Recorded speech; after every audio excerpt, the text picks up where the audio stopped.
All right, everybody, so we can go ahead and get started. Welcome, everybody, to the webinar. Appreciate you all tuning in today. I'm Tyler Herman, co-coordinator for Louisiana Clean Fuels. And today we're going to talk a little bit about some propane infrastructure in Louisiana, kind of the state of things now. We're going to hear from a couple of panelists, talk about propane vehicles, and kind of just cover the basics with an eye towards what's coming in the future. So quick housekeeping note as we start. This is being recorded. It will be posted on our YouTube channel shortly after today. Once we get the recording kind of cleaned up and all that sort of stuff. So that'll live online, be readily accessible for you all later on. If you need any slide decks or anything, you can reach out and I'm sure we can share those with any attendees and you can share it with your teams and that sort of thing. So as I mentioned, I'm Tyler Herman. I'm gonna be doing a little bit of background about clean cities, keep that really brief because you've all probably heard this before, talk a little bit about some of the propane basics and then the infrastructure bill. I'm sure everybody's excited to hear about. And then we're going to hear from Williams with AmeriGas to tell you a little bit about the fueling infrastructure side of things. We're going to hear from Tom Hopkins with Roush Cleantech to talk about the propane vehicle side of things. And then Evan Siegel with UHaul is going to talk about some of their work with actually providing fueling infrastructure for fleets and individuals to use kind of across the country, but also some of their efforts here in Louisiana as well. So in the interest of time, we'll just jump right into it. At any point, if you all have any questions, you can put that in the Q&A box. There's an option in Zoom for that. And just type that directly there if you don't mind, and we'll address it as we can. There will be time for questions at the end. It's dedicated Q&A time, a little bit of roundtable discussion time for us all. So with that, let's go ahead and just get started. So like I said, I'm going to keep a lot of the background stuff really simple with Clean Cities, but as you all likely know, Clean Cities is a network of coalitions across the whole country. There are around between 80 and 100 coalitions that kind of fluctuates over time. And around 80%, or actually a little bit more than 80% of the US population exists within a Clean Cities territory. If you happen to be watching this and you are not in a territory, as you see on the map here, reach out to your nearest Clean Cities coalition. We'd be happy to work with anybody outside of our territories. We're not bound by those territories. We're happy to help any way we can.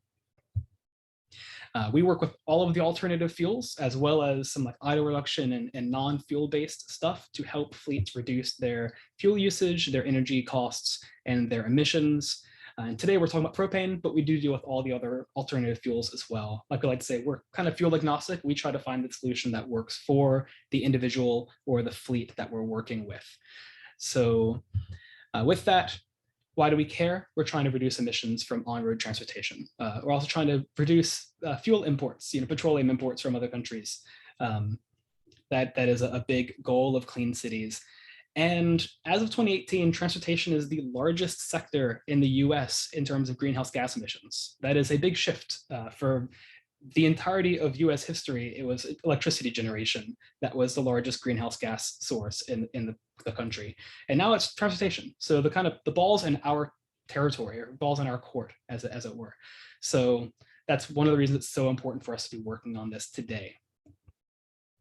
Always like to plug this website. The Alternative Fuel Data Center has an incredible wealth of resources for everything alt fuels, everything conservation in terms of transportation.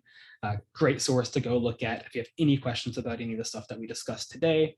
It's always worth putting there because it is an incredible North Star in the world of alternative fuels that I refer to constantly, despite having worked in this for however many years now. And then always let's plug, we have a second Clean Cities coalition here in Louisiana, the Southeast Louisiana Clean Fuel Partnership in the greater New Orleans area. They're happy to work with you if you're down that area too. We are not a single team in Louisiana. I'm going to skip most of this stuff. This will be on the slide deck later on. This is a little bit of history of Louisiana Clean Fuels. We've been around for a while. You've probably spoken to us before, so I'll skip some of the formalities here. And then kind of a last plug, I think, for the alt fuel diversity that we have here in Louisiana is we're a very diverse state in terms of the fuel usage. We have a lot of different alternative fuels being used. Propane, you can see on the left there, was 19% or so of our usage in 2019, with CNG being the kind of majority there. And those are changing over time. We take an all of the above approach to the problems at hand. And then we get to focus on each individual one as opportunities arise, like we are today with propane. So with that, with propane in particular, the Volkswagen settlement showed a really big boon for the propane industry here in Louisiana, with supporting basically the funding of well over 100 propane school buses in Louisiana, which is a ton of school buses, and all operating on domestic propane, and showing a lot of benefits for those fleets who are using them. So the Volkswagen settlement may be over in terms of what funding is available, but we have seen incredible impact of it for our alternative fuel usage here in Louisiana, especially propane. And with the future funding, like the infrastructure bill that I'll briefly touch on in a minute, we may see this sort of boom in the industry very, very near term, with more funding coming down the line. And then, like I said here, 284 buses were funded by the Volkswagen settlement, and 155 of those were propane buses, which is awesome to have a majority going to alternative fuels, beating out diesel there. So that was really, really good news to see. And those buses are starting to get on the road. Many of them are already driving, already taking our students to and from school every day. And then we'll talk about some of the existing infrastructure in Louisiana. This is a kind of a map of just all the alternative fuels in the state. But if you look at just propane, it's actually quite a bit. We have a lot of fueling here. It's kind of surprisingly good, I think, as a lot of people would think. Quite a few stations across the state. Some of these are limited fueling stations, but a lot of them are becoming primary stations or opening up to larger customers, and are increasing their supply, which I know Evan's going to talk a little bit about later on. But we're kind of in a decent place with propane. Always use more, but it's nice to see that there are so many purple dots all over the map here. And this is once again through the alternative fuel data center that I mentioned earlier on. They've got a station locator that is absolutely wonderful for this sort of thing. And this was grabbed just this morning too, so it should be about as up to date as possible. And so why does that matter, and why do I focus on it right now? A lot of it is because of our Highway Administration's Alternative Fuel Corridor program. If you're not familiar with this program, it's a program that's been around for quite a few years now that basically designates sections of interstate as being an alternative fuel corridor for a given fuel. This is important because it allows you to put signage like you see there on the left across the interstate that lets people know that they can find fueling along those sections of corridor. But more importantly now, with the infrastructure bill coming down the line, a high-level requirement, or a requirement on its own in the funding, is that you can't get funding for a station for fueling infrastructure if it's not on a designated corridor. Now, we don't know if that's going to apply to propane whenever that comes down the line, but it is for electric vehicle charging, which is the big thing right now. And I think we can probably expect that sort of thing to be true for propane as well. So we want to get those sections of corridor. Now, if you see the I-49 corridor going through Alexandria has not been designated yet. I think that we can designate that this coming round, which I'll mention in just a second. But those are little gaps that we need to be worked on filling if we want to make sure that we're as open as possible for future funding for this infrastructure down the line. And then I mentioned the infrastructure bill. We don't have a huge amount to say about propane right now with the infrastructure bill. The long and short of it is that there is $7.5 billion available in the US for alternative fueling infrastructure. $5 billion of that is set aside purely for electric vehicle charging infrastructure, so we don't really worry about that. There's $2.5 billion that is a separate funding pot, and that seems to be split into two pots as well. 1.25 billion, 1.25 billion. Half that will go to charging, and half that will go to charging as well as other fuels.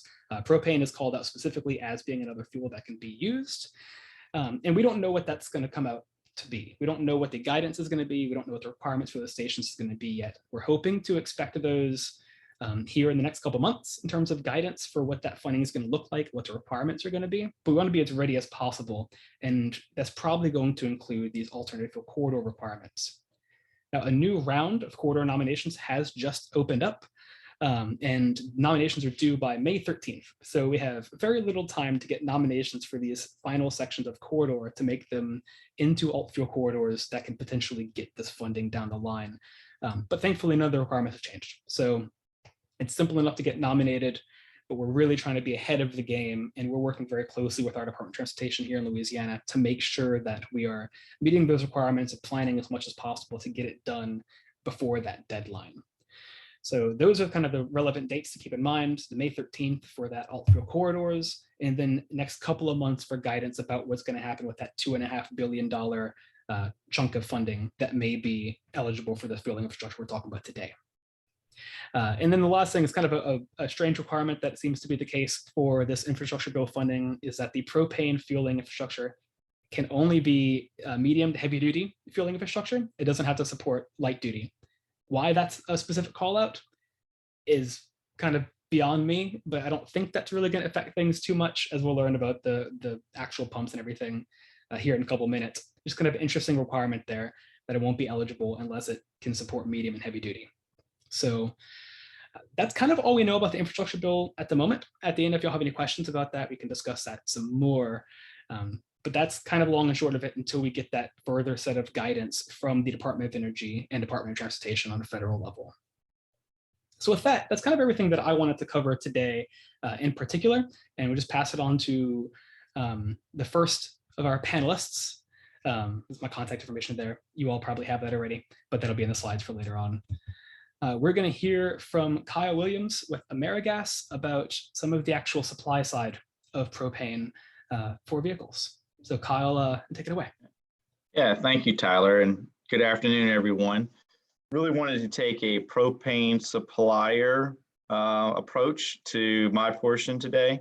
I'm going to cover propane supply, storage, on-site infrastructure, fueling, and transportation from just a general level, right? And get into have it at the end. So first, where does our U.S. propane supply come from? Well, propane is produced through natural gas processing, propane refineries, and most of our U.S. production comes from natural gas processing. The U.S. also supplements with imports, usually by rail car from Canada to like the Midwest, the East Coast, and the Rocky Mountain region.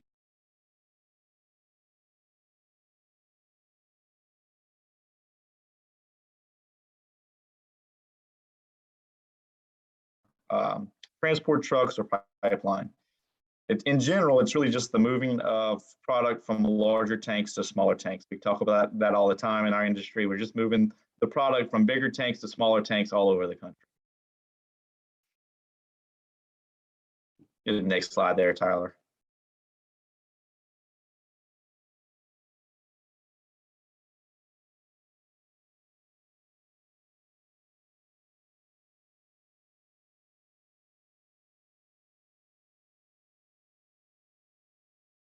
There we go. Maybe mine's a little slower there, Tyler. I don't know. So on-site propane fueling is really a simple setup. It consists of essentially a tank, dispensing unit, pump, nozzle, as represented in this picture here.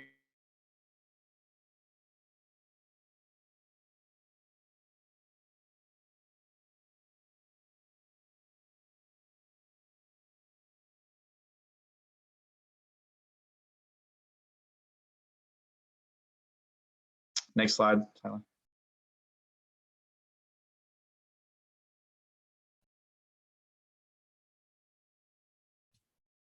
Is that the right slide for you?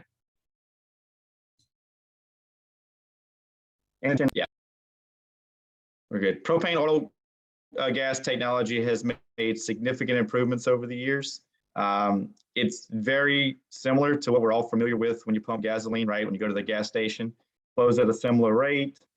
And fleet directors have the ability to set up fuel management at pumps, and it can start with card readers, flip of the switch, or keypad entry.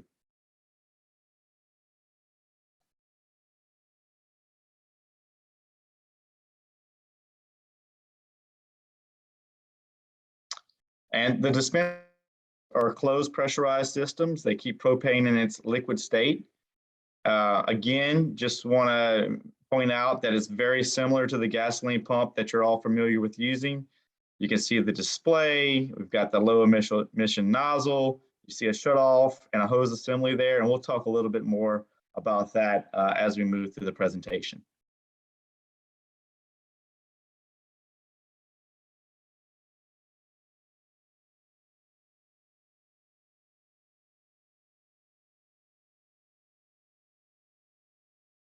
So what you see here is a fuel master setup. Let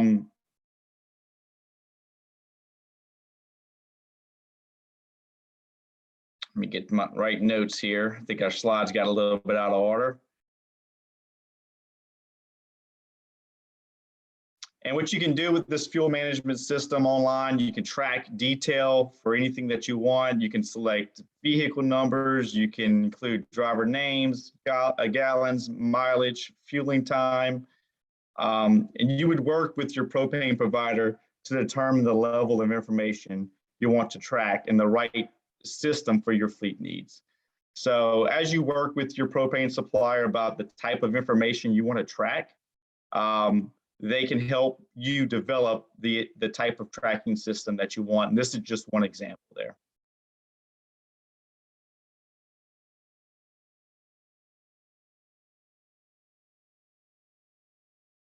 We can go on to the next slide there, Tyler. This is an example of the emergency hose assembly. Of course, if somebody decides to drive off with your nozzle and hose in the gas tank, well, this will help you there, right? With the disconnect and keep it safe for everyone. And of course, you got to have the all-important emergency shutoff valve, right? It's important that we have that. And again, your propane provider will make sure that they provide and get you all the equipment that you need, make recommendations there.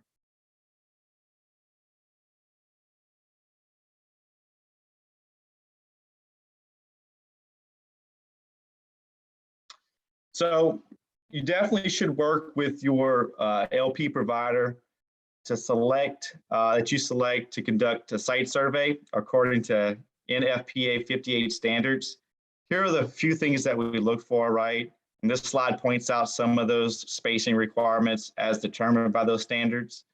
We want to consider distance from buildings, any public roads or passages, property lines, electrical, any points of entry, and make sure you have ease of use. Don't worry, right? It may seem complicated and a lot of information, but the propane provider that you work with will definitely help you navigate all of the requirements and take care of the details. Your provider should also supply you with a schematic drawing according to NFPA 58 standards. Remember that you want to both select a location that provides efficient fueling, both for fleet vehicles and for station refilling that meets all the codes. And usually this type of schematic will give you a good visual of where you want to set up your station and to be able to talk through all of the details as you're planning to include propane in your fleet fueling.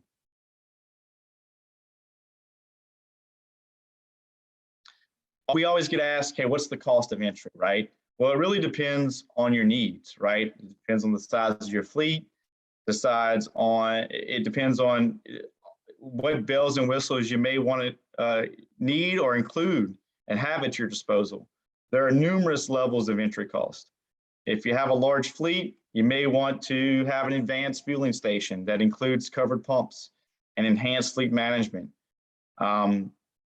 You should discuss all the possible options with your propane provider.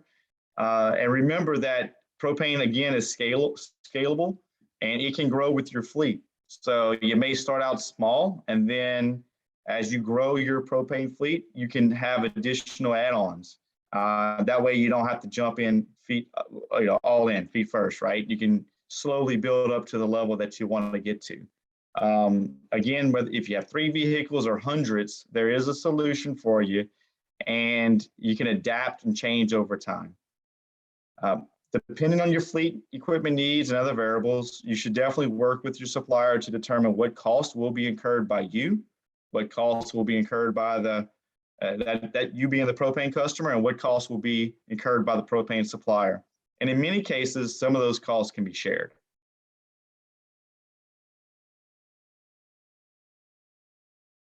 Once you determine your equipment needs and its location, then it's time to install your equipment.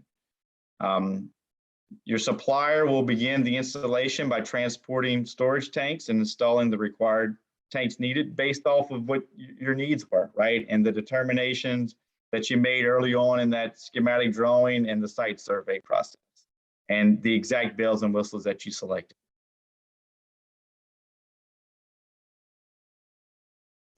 What you see here is a picture, an example of two 1990-gallon tanks, and it says just under 4,000 gallons of capacity. It also has two pumps, which allows two vehicles to fuel at once. So again, it can be as big or as small as you like it, depending on your fleet needs. And if you have a larger fleet and a lot more space, you may need an 18,000-gallon tank or a 30,000-gallon tank, right? And this is just a picture of an 18,000 on the skid being placed at a much larger facility.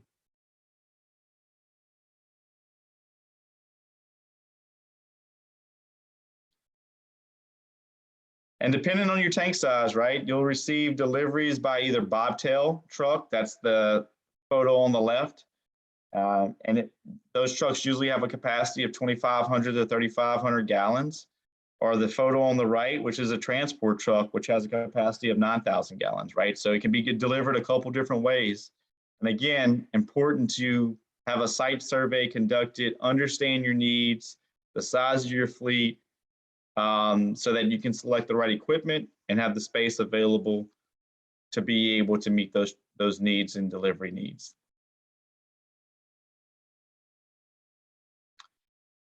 So I hope that this very general overview of propane supply, equipment, and delivery was helpful. We believe that propane-driven fleets will play a large role in our future transportation needs. And I'll turn it over to Tom to take it from here. Thanks, Kyle. Appreciate it.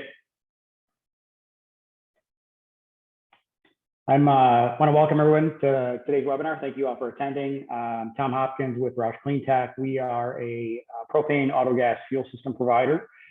We provide dedicated fuel systems. That means that we're only running our vehicles, which today consist of the Ford medium-duty truck lineup on propane autogas. There is no biofuel option currently today with our system, but I will talk about both technologies in today's presentation. Next. So just a little bit about us. We've been developing and installing propane fuel systems since 2008. We officially formed as a standalone company within the Roush brand portfolio in 2010. So we got just over a decade of experience under our belt. We've deployed nearly 30,000 propane powered vehicles, that's school buses and those Ford medium duty trucks. We've accumulated over 1 billion miles of data. We transport over 1.2 million students to school each and every day. And we are currently active in about 2,600 fleets across the US and Canada. Click. Just a couple of maps to show you the saturation of propane vehicles running on our system. This is just a small sampling because there are other providers out there. But in the school bus market, you can see that we are in every single state in the United States except for 2, that's Mississippi and Hawaii. And we are currently active in every single Canadian province today. So that map view represents about 19,000 propane powered school buses. And I think in total, there's about 23,000 PERC advertisers today. On the commercial side, with our lineup of commercial vehicles running on propane autogas, again, similar saturation, only the difference in volume is about 11,000 vehicles in that map set. This does not include the biofuel. This is only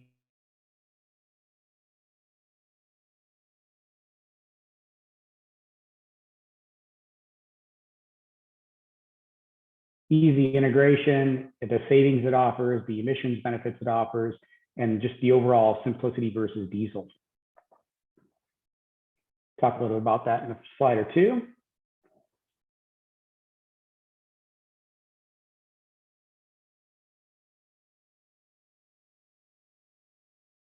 I think we're a little slow on the slides.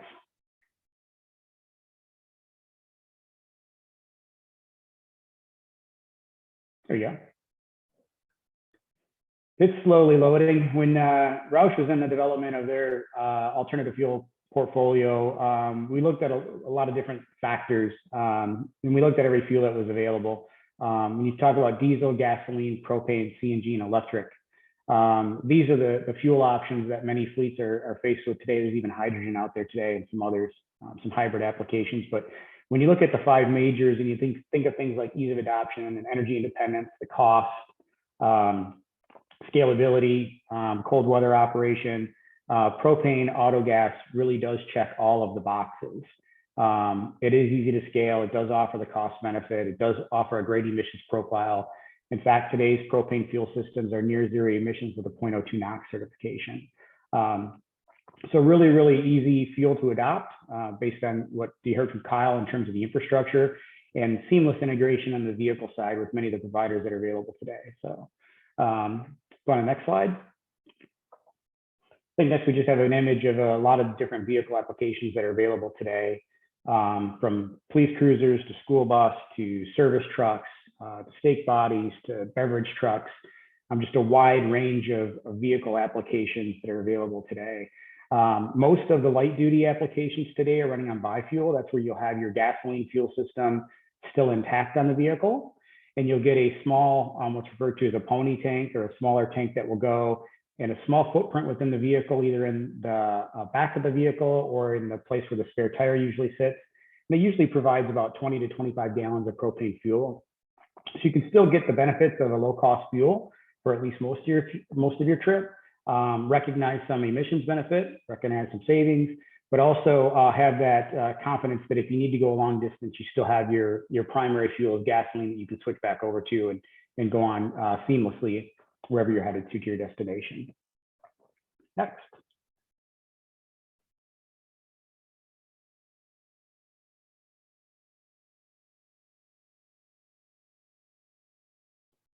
Next, we get just a quick look at the number of providers that PERC has listed on their website. A number of, from Agility to Alkane, Alliance Autogas, Bluebird, of course, who we work with, Thomas, Freightliner, and International, working with folks at PSI, got Westport, ICOM, Collins. A number of automotive manufacturers are leveraging the benefits of propane to provide them in their different applications.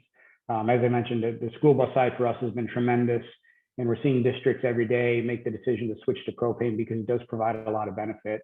We've seen police fleets do it. We've seen fleets like Schwann's, who's been running propane since the late 70s or mid 70s, transitioned to our fuel system here in the last couple of years.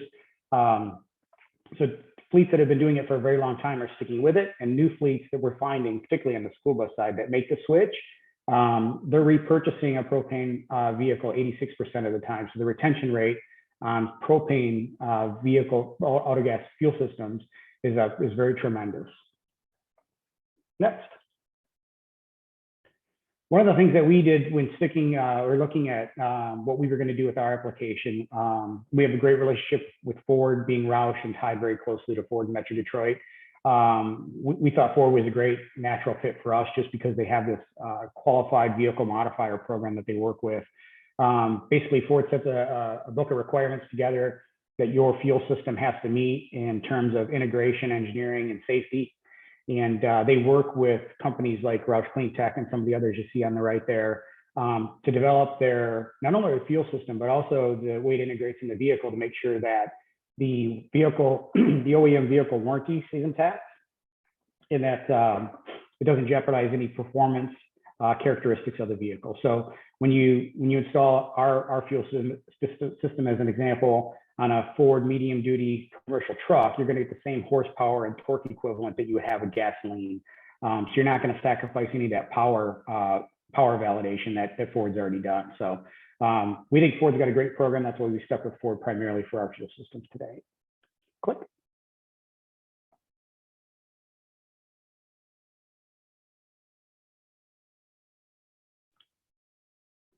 And next, we just get a little bit of a CAD drawing of the engine and how the fuel system integrates in the engine. We are using liquid injection technology. It provides better drivability in all temperatures than what we've seen previously and with older systems that run on vapor. It does provide improved startup and emissions profile. And again, no compromise to horsepower or torque when you talk about vehicle performance. And then we're also using dual fuel pumps with our system. We're using the pumps to make sure that we keep the fuel liquid within the system until it hits the injectors and it goes through the injection process. Very, very important to make sure that you don't have any drivability concerns to maintain that liquid injection at the rail, and you don't lose that. You don't have that vaporize before it hits the rail. Next, a couple of quick pictures of how the system integrates. You see on the engine there that it just integrates seamlessly where the old gasoline injectors were. The propane fuel rail and injectors fit seamlessly in the same place. When you look at the commercial E-Series truck as an example here on the screen, we're using the same footprint that Ford does to house the fuel tank. We use stainless steel fuel lines.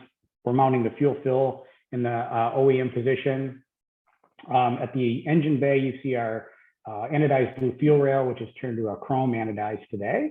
The pink fuel injectors, and then we have a fuel rail pressure control module that helps regulate the flow of fuel into the injectors and then back to the fuel tank. We do run a closed system, so every bit of fuel that gets cycled up to the engine, if it's not used at the injectors, it gets cycled back to the fuel tanks. And then likewise, the next slide is just the identical system set up, but on a Bluebird Vision bus. It just shows you that it's very, very, that it integrates very, very easily. And it's very, very easy to service in terms of what you see on the engine compared to the gasoline counterpart.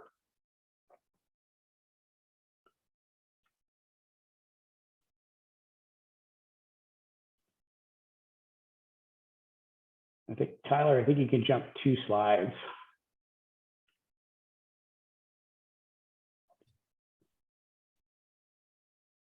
Is that reading buyer motivations? That's perfect.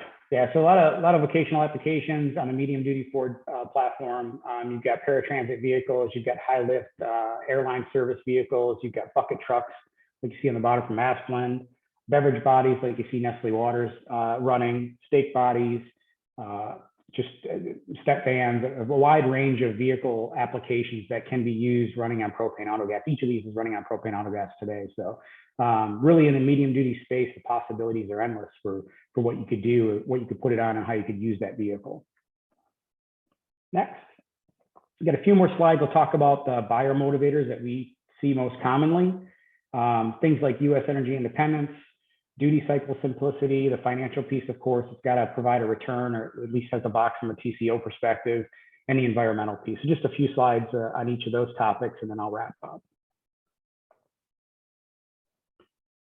So the first one is the energy independence piece, right? I mean, you see what's going on the last 8 to 10 months in terms of fuel pricing, in particular, maybe even the last 8 to 10 weeks. We've seen a pretty steady increase with gasoline and diesel pricing just at the pump. This is dated a little bit, just in a matter of a week and a half. We're now $5, over $5 in many parts of the country for diesel, and over $4 for gasoline. So pretty eye-opening when you look at this over a longer period of time than just a 6-month window that I've got set up there. And then you look at on the right-hand side, you got crude oil that just has these wickedly random and high spikes. Tension, obviously, in Europe right now with the war, what's going on, has driven prices high in a very, very short period of time, which is affecting price at the pump. And propane has a little bit better stability, mainly because you can work with your propane providers to lock in a price for an entire year or a 2-year term. It's really good to negotiate that up front. I know Kyle touched on the different types of stations that are available and how you could fund them. I will tell you that based on my past experience, I ran a fleet in Metro Detroit, and I had 15 propane powered vehicles in my fleet, and I chose to lease my fuel station. It was turnkey, just as Kyle indicated, from the provider. Didn't have to worry about anything really except for managing my monthly reports, my fuel reports. Everything was done pretty seamlessly, and I was able to lock in my price for a 2-year term initially, and then I did it yearly after that. So good benefit there with propane is that you can lock in and not have to worry about those drastic spikes that you see week to week at the pump. Next.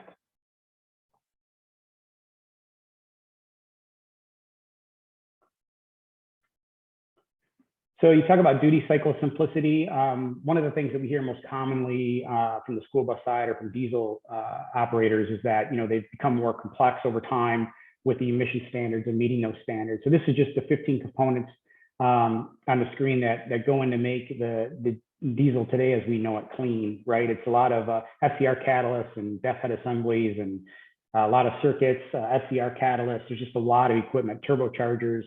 And with that comes a lot of cost. And when you look at potentially eliminating this from your operation, you know, whether you're running a 6 or 7 year duty cycle on a paratransit vehicle or a 15 to 18 year duty cycle on a school bus, to eliminate this post-warranty exposure is pretty significant.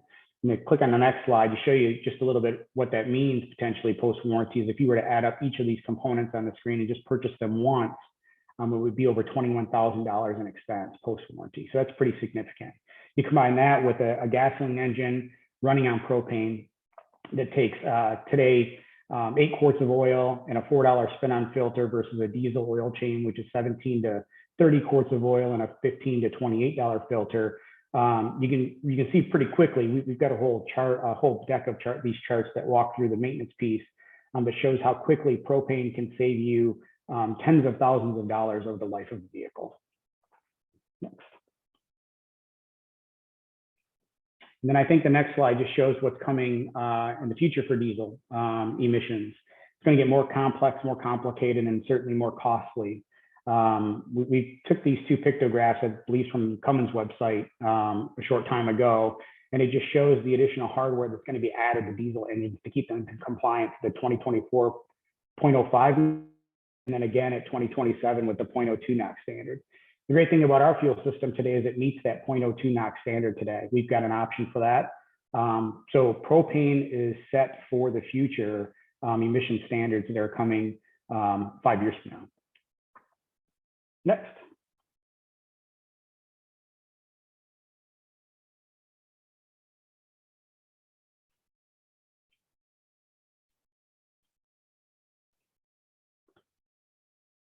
And I think next I've got just a quick eye chart that shows a TCO model that we did for a school bus customer in Georgia last fall. We have a variety, we have 3 or 4 different models that we can run for customers to kind of show the benefit. Again, this was a school bus customer that we looked at last fall or early winter. And we showed how it stacked up against diesel, which is the baseline that they were running today, at 93 cents a mile, all in with your vehicle cost as well, versus propane at 79 cents with no rebate. So you look at a 15-year life cycle with your propane fuel at $1.50, your diesel fuel at $3.40. You see the difference in fuel economy there at 4.5 miles per gallon for propane, 7 for diesel. You got the vehicle cost. Propane does cost a little bit more than a diesel bus, about $6,000 more in this example. When you run those numbers over that full life cycle, just with your basic PMs, your oil changes, your fuel filters, and your DEF expense, because you know those things are given, they're for sure. You know, you'd save about $31,000 with no rebates with propane in this example. And if you were at the federal rebate for 36 cents a gallon continues, it's a tax credit that the government's been generous enough to give us for about a decade now. If that continues into the future, that savings will accelerate to $49,000 over the life of the bus. You're going to pay for basically half the bus over its life cycle by switching to propane. This is what makes it so attractive for many school districts that operate buses for that 10 to 15-year life cycle. It's really easy to get your money back. Next.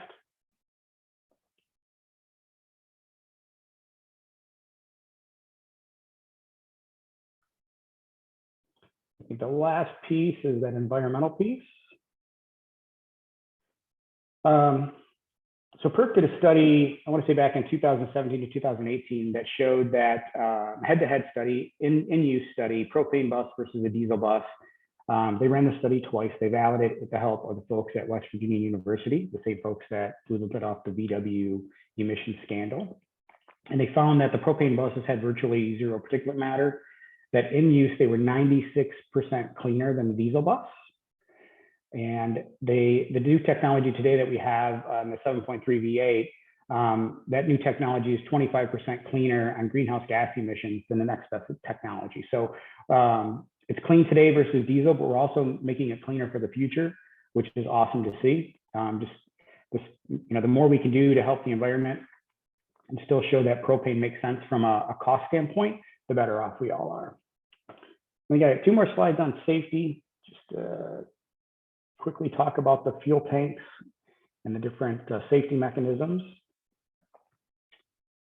So all of our tanks are ASME certified. They are rated for the life of the vehicle. They are 20 times more puncture resistant than a traditional fuel tank. They're made of ductile steel. It's about an 1/8 inch thick.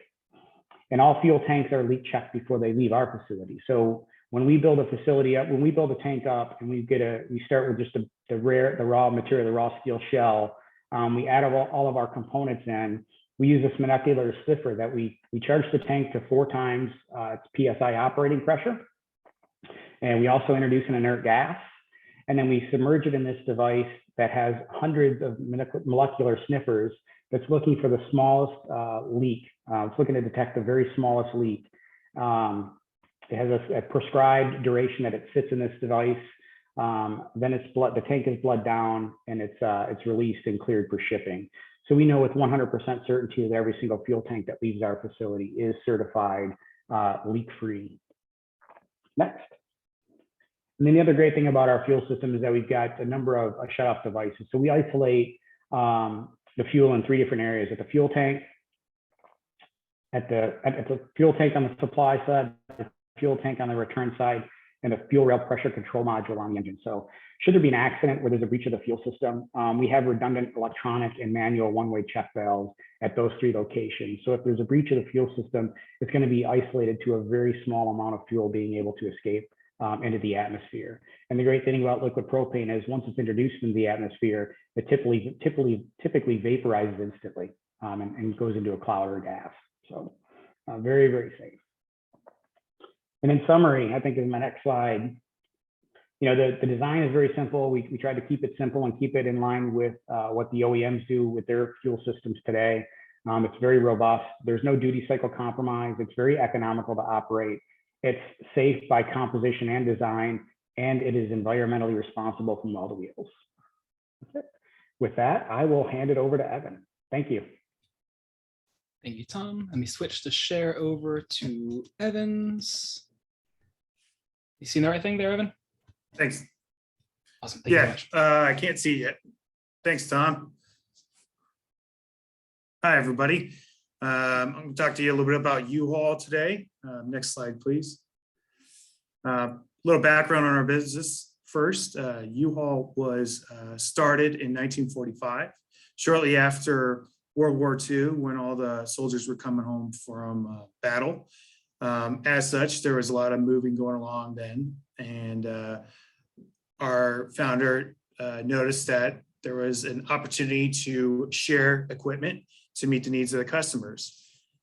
Since then, we've expanded out to trucks because we didn't have that then. And we have 77 years experience doing that. We share equipment with as many customers as possible to keep the costs of the customers low or reducing the need for privately owned large capacity vehicles. Next page, please. UHaul locates its company-owned stores as close as possible to interstates, major intersections, or public transportation. We do this because it allows us to be conveniently located to our customers, also reducing CO2 emissions and encouraging public transportation usage. Next slide, please.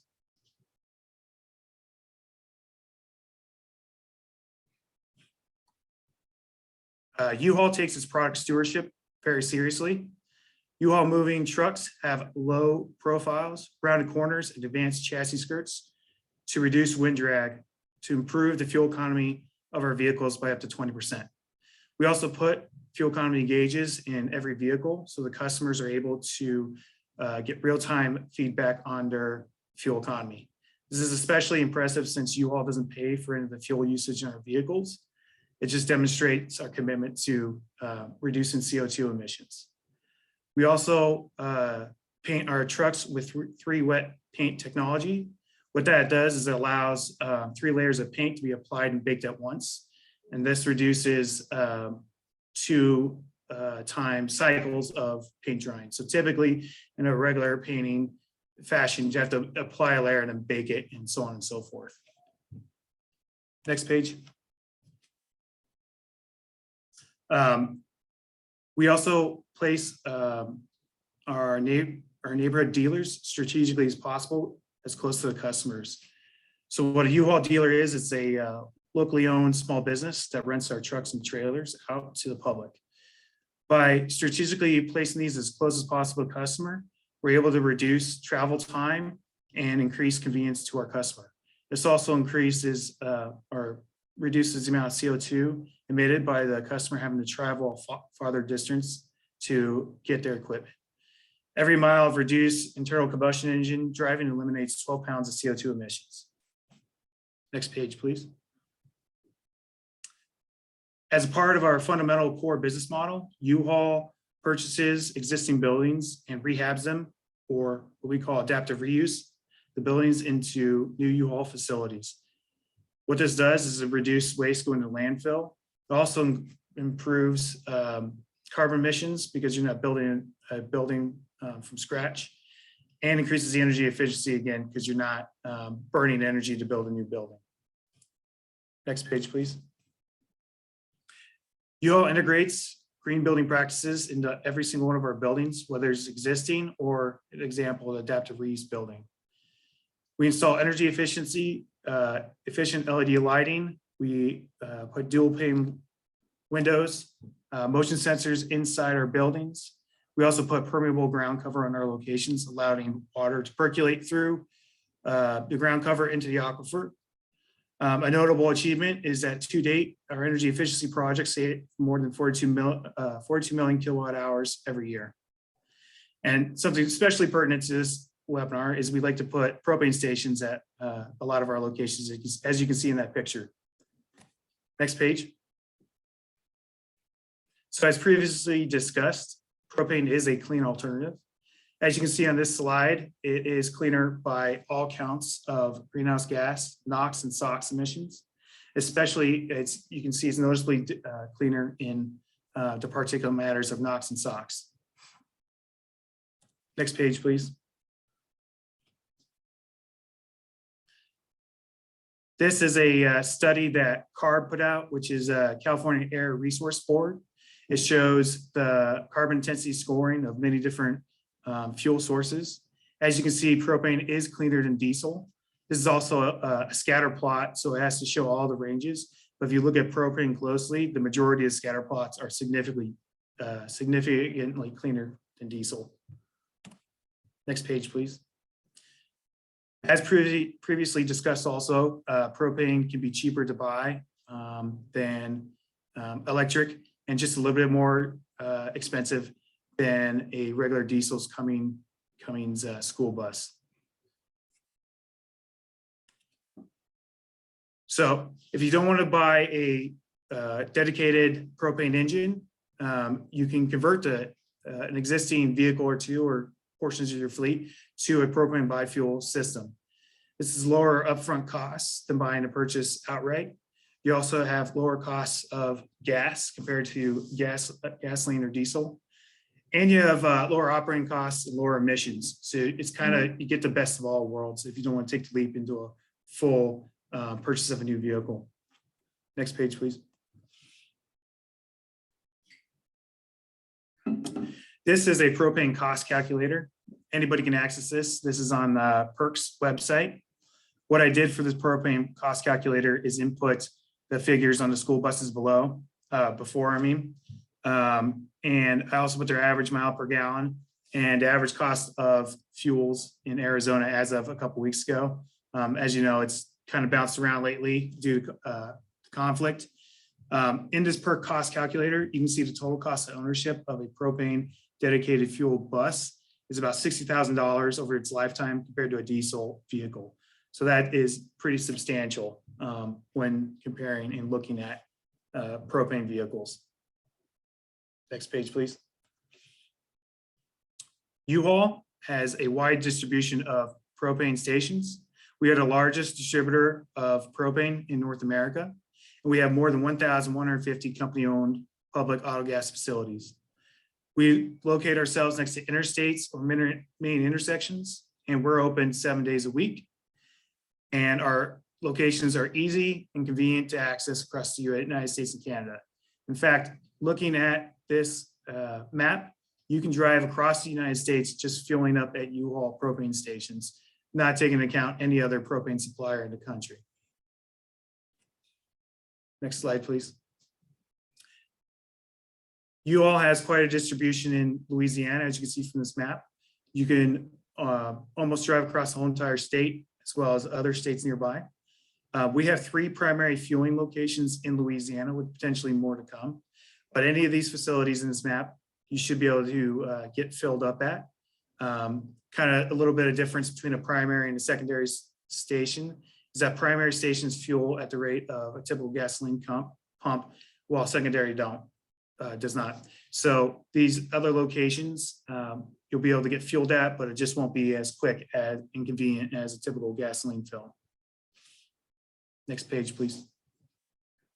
Since sustainability is a core business model and function of UHaul, we have several sustainability initiatives we've been undertaking in our propane side of things. We've delivered 2 million gallons of renewable propane to California.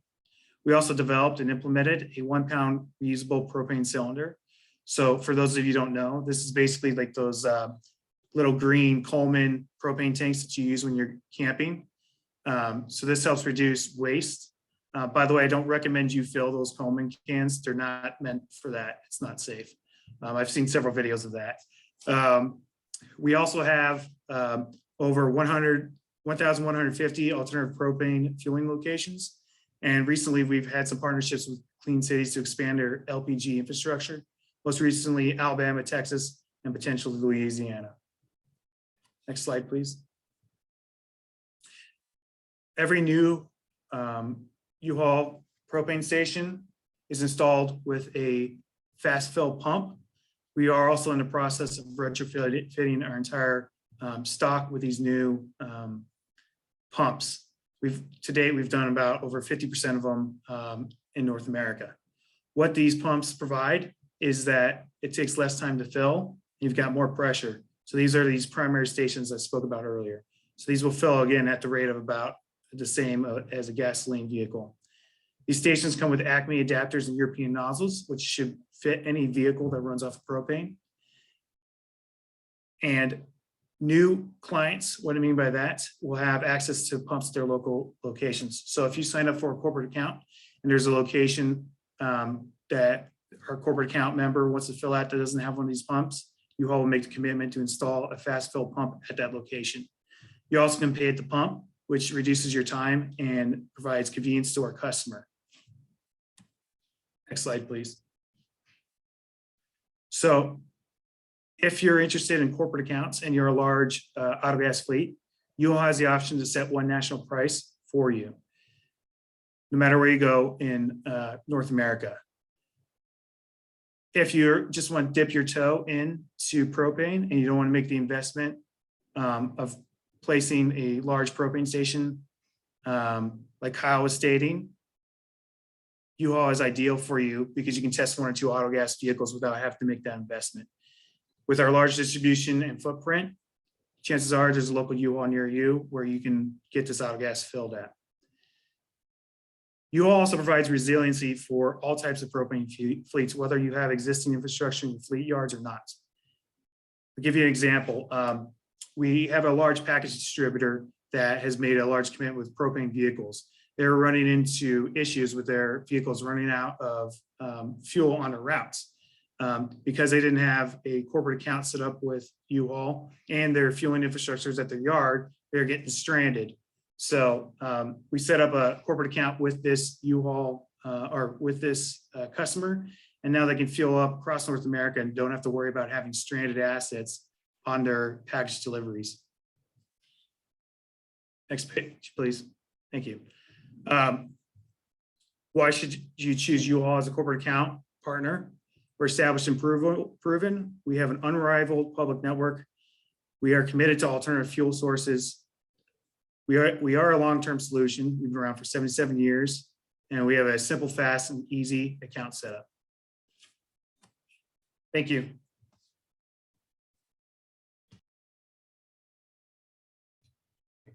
Awesome. Thank you all for your presentations. I think that was a really nice overview of kind of the whole lay of the land in terms of propane fueling infrastructure and the vehicles. So I really appreciate that.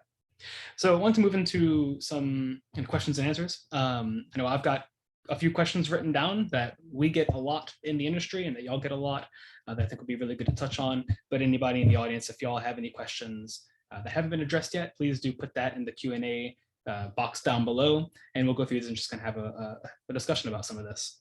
So first thing that came up for me is actually during, Kyle, your presentation.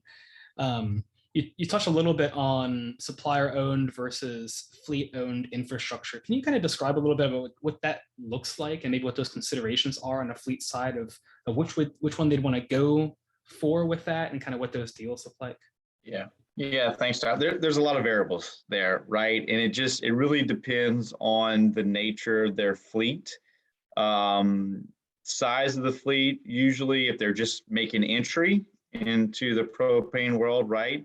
Or if they have a large fleet already that they're looking at expanding, right? So typically what a propane supplier would look like AmeriGas, one, we would look at their current facility, the space they have available, right? And we would look at, okay, the size of their fleet, what type of gallons they would need on site.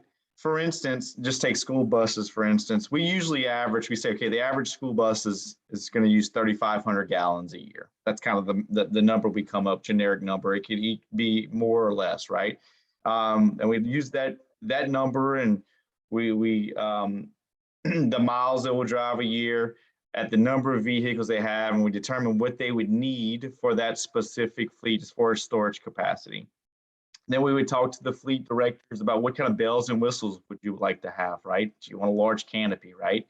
But just to put it in simple terms, usually the supplier will and can provide everything that can move from that site, right? So if we can't move it, if it's a cement pad, then typically the school district or the company with the fleet would want to provide that and the electrical power, right? Or the canopy that would stay on site.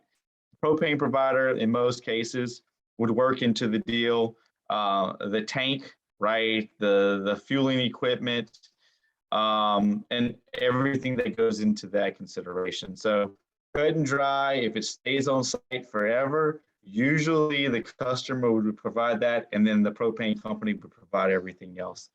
And there's some, there's lots of other variations, right? Depending on the length of term, contract with the supplier, you can build different price points that fits the need of that customer, depending on if they want to have some upfront expense or if we want to base that over the course of the term with that particular client.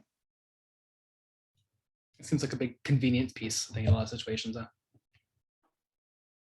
Tom, do you have something to add to that? Absolutely. I mean, the bottom line is that I'm sorry, Tyler.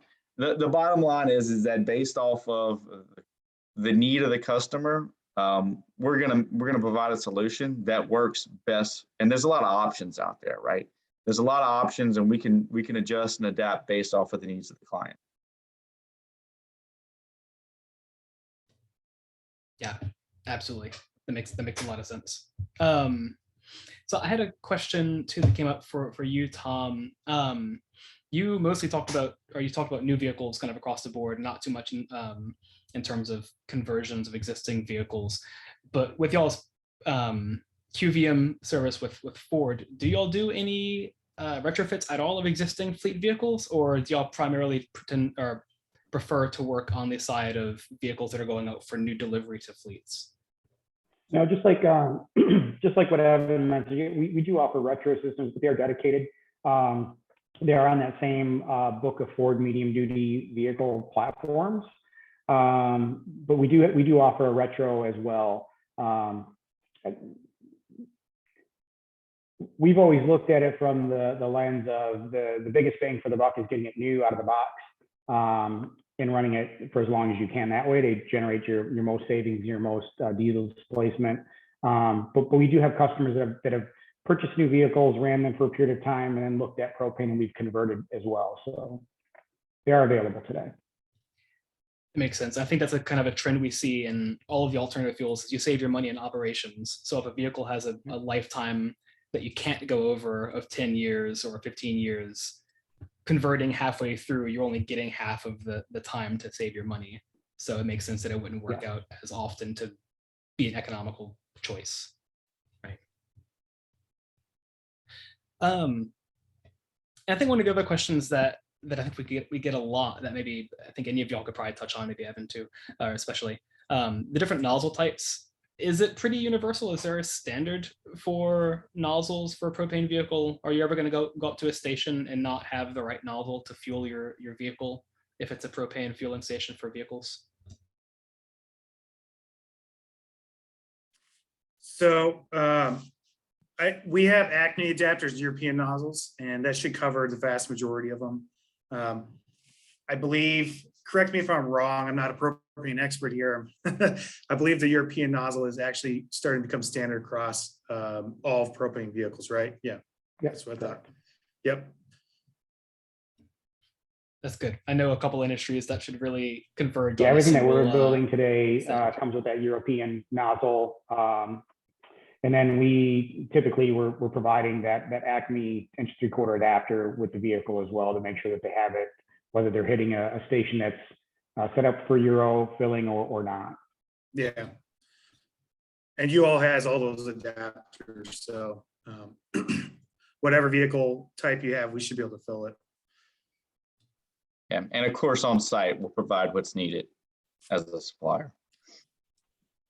Awesome. I actually wasn't aware that there was an adapter between the different standards, so that's really cool to know. So I'll touch a lot on refueling time being very similar to gasoline. For the slower stations, the secondary stations, how big a difference is that between gasoline fueling time of a couple minutes to a secondary propane station? If somebody's in a bind and has to stop at one of those and doesn't have a primary station around, is it a huge difference in time, or is it just looking at 20, maybe 30 minutes or so?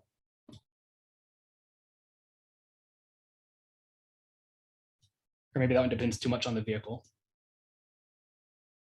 Yeah, I can tell you that there are industry I don't want to say standards, but there are some documents out there that PERC publishes that talks about how a refueling station should be set up with your horsepower pump and your pump differential and those types of things. So what we found, just from my experience working with fleet customers, some of the stations out in the field, not exclusive to any one provider, that have maybe a 3 horsepower pump or a lighter horsepower pump, and don't have their differential set just right, will cause some refueling headaches for a customer. So we typically would like to see a 5 horsepower pump or in a pump differential at 150 PSI over tank, because when you're operating the vehicle, the liquid inside the fuel tank is going to expand because the temperature is going to increase. So you're going to build up some head pressure. So you need that horsepower pump and that pump differential set just right to overcome that head pressure in the tank when refueling propane. Makes sense. And I imagine too that since you're Tyler. Sorry? Oh, yeah. I think you froze up on me. You froze for a minute. Yeah, I imagine too that as your same sort of thing happens with natural gas pumping, where as you're pumping it, you're building up pressure and it's heating up as well because pumping takes work. Yeah. So that causes all sorts of concerns that have to be overcome. So I think one thing that I wanted to touch on, I think all 3 of you could touch on this, so maybe we could just go around, whoever wants to take it first, but looking at doing the fleet analysis portion to look at a fleet who might be considering propane vehicles. Like what are the first considerations that you might make as a fleet, or maybe discuss with a fleet about whether or not propane would work for them? What sort of information do they need to get to you, and how do those discussions tend to look? Maybe Kyle, if you want to take that first, and then we can just go around. Well, I don't know if you broke up for everyone else. I was trying to make out the question. There was some disconnect there. I think what I heard in pieces was, the question was, how do fleet directors make the decision to move the propane or find out if propane is right for them? Is that the gist of it? Okay. Yes. Well, any fleet, whether it be school, a fleet that comes home to the same location every afternoon, right? So So typically propane, that's really turnkey for anybody. And we're seeing some networks out there, like Evan was saying with UHaul, right? So that's going to help us expand the footprint as we have different infrastructure out there across the country. The new bill, as it gets into action, we'll see how that helps us. But typically we start with a fleet that comes home to the same location every day, right? Or a centralized point, right? Because that way you could have your storage facility on site, and you could fill that vehicle every afternoon, every morning. Let's take school districts, for instance. That's a really good example, and everybody talks about that, right? So they usually have some place they house the buses, some facility, maybe multiple facilities. For instance, let's take Sci-Fair in right outside of Houston in Texas. You know, huge school district, over 900 buses. 500 of those buses right now currently run on propane, right? They have five different fueling stations. All right, they fuel every afternoon every morning when they get back from their route, right? Or afternoon, depending on where the route takes place. So that's the first thing is, hey, do we have a centralized location? Of course, everybody looks at cost, right? And all of the different advantages that are out there right now for propane and the overall cost of maintenance. Tom touched on that a whole heck of a lot, right? There's tremendous benefits out there for you, and grants available, right? And the overall cost of ownership of the vehicle is something that everyone looks at. One thing that we hear a whole lot out there is, it really was early on, was from fleet mechanics, and right, well, I don't know how to work on this, or I don't know how to take care of this vehicle. That's really been eliminated over time as propane has become more relevant. And again, we really don't see the same type of maintenance issues, you don't at all, that you do with diesel because of the no carbon buildup. So I think I touched on a few things there. I don't know if I missed some of your question or not. No, I think you covered a lot of that. Does anybody have else anything you want to chime in about what a fleet operator may want to look at initially with looking at whether they should convert their fleet over propane and how those discussions should work with y'all as providers? Well, from our side of things, a lot of the discussions happen actually between us and the propane suppliers too. So kind of what Kyle said, as discussion with the propane suppliers, we see that even as us being a third party. You know, the propane suppliers are talking to the fleets that are prospectively interested, and we've actually helped convert some of those fleets over to propane by them doing a trial run of 1 or 2 vehicles and using our stations. Because everybody that's tried propane as their fleet, they just, once they get it in there, the retention rate for buying more vehicles, as Tom said earlier, is high. They see the benefits, the cost, and then the lower emission factors. So that's really all the piece I have to add to that.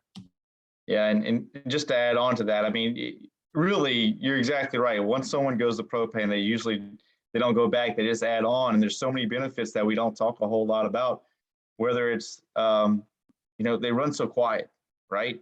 So when you're standing next to one, you definitely notice the difference than a diesel bus, right? You don't have the same smells, right, out there. So you just know it's cleaner because when you're standing next to it, you don't have the same emission smells and everything that you have with the diesel pump. And the more folks that we're able to convert and use it, they go out and sell the product themselves because they understand how beneficial it is once they just experience it. So that's really the key, is just try one, and we can find a way to get you to try one, and then we can help you figure out that infrastructure piece. And once you do that, you're off and running. And I think you touched on 2 things there that are really good to point out. Is one, the noise difference with propane, especially looking at, you know, replacing a diesel vehicle with propane. You're going to get such huge noise reductions. That's really good for, you know, heavy duty vehicles that drive through neighborhoods, and, you know, you don't want to wake people up in the morning. Like that's a pretty big benefit in and of itself. And then I know we talk about emissions all the time, but it's because it's so important, especially the NOx emissions that that propane reduces by such a dramatic amount compared to diesel. It's so important for school boards with children, right? Children are much more affected by those emissions than adults are. And I mean, it seems like a silly thing to say, but they're lower to the ground. They're closer to the tailpipe than we are. they're going to get a big face full of it where we don't. And if we can kind of reduce the impact of our diesel emissions on children, that would be, I think, kind of universally a good thing for us to do. And then you mentioned as well, like leveraging grants, and then just thinking about the fleet conversion aspect of things. You know, from our perspective in clean cities, I think one of the big things that we want to look at is, you know, trying to replace just one or two of a fleet's oldest vehicles. The oldest ones are going to be the highest emitting, maybe the least efficient. They're going to be the ones that are a big maintenance hurdle for fleets already. They're probably just barely keeping those things alive. Replacing those high usage vehicles with something like propane, especially because propane is able to offer these kind of drop-in fueling skids or partnerships with UHaul to try stuff out and kind of get those pilots going. That's really where you're going to get a lot of your bang for your buck on conversion and trialing those vehicles out. But also there's the Diesel Emissions Reductions Act, the DERA funding, that is a revolving funding program that you can use to replace old diesel vehicles and get them off the road and reduce those NOx emissions. That's specifically the goal of that program, is reducing diesel NOx emissions.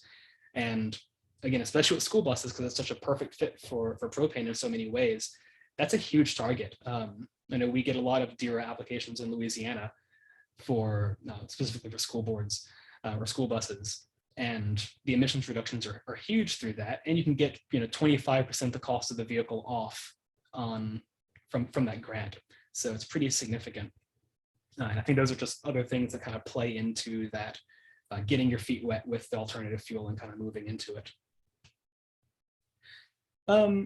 So I think that may be the last big question that I have for y'all, maybe before turn it over to anybody else that have anything that y'all want to add, is looking at actually sizing the infrastructure. I know this is more of a Kyle and maybe Evan question, but how do we look at actually sizing these tanks for a fleet? Is it flexible? You know, if they want to upgrade a site, I know you talked a little bit about modularity, but how does a fleet initially look at that question of how much on-site storage to have, how much they're going to have to get trucked in weekly or whatever the case may be, and then looking at maybe having to upgrade in the future as their fleet grows? Yeah, it really depends on the number of vehicles they have running today currently on propane. Secondly, what is the plan for growth? Is there a plan in place for growth, right? So, is that over the next 1, 2, 3, 4, 5, 10 years, right? So you can scale now for what you're going to look like in 5 years, right? If you have a specific plan in place. So really, it's essentially just the number of miles, the vehicles you have, the number of miles those vehicles are going to drive, right? And the estimated usage per gallon and what they're going to use over time. And that equates to the storage facility that you need on site, right?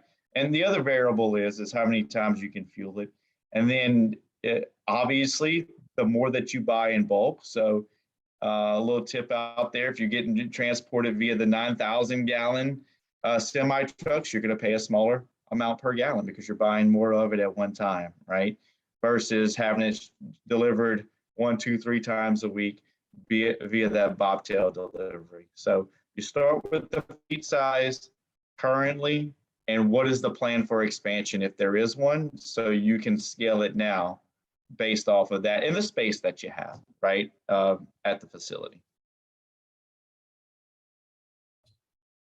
Yeah, I think that's been one of the benefits that some of our fleets have seen is that there are like lots of ways to solve that problem. You can get more regular deliveries with smaller deliveries, or you can have just bigger tanks. And that kind of modularity part, I think, plays a pretty big role in the convenience of propane for fleets getting into it. And so as you grow, you can okay, pick up that tank and move it and put a bigger one in. So scalable. That's awesome. Well, I think that's all the main points that I wanted to hit here, and just kind of questions that I was going off of from discussions I've had in the past and discussions we've had in the past. Do any of y'all have anything that you want to add for the record before we can just call it for the day?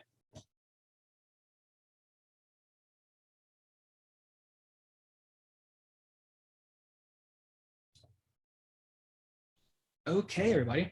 Well, thank you everybody for attending. Thank you so much, Evan, Kyle, and Tom for joining. And if you have any last words, you can take it away. And otherwise, we can call it. Thank you. Appreciate the Thank opportunity. you. Thank you. All right, take care, everybody.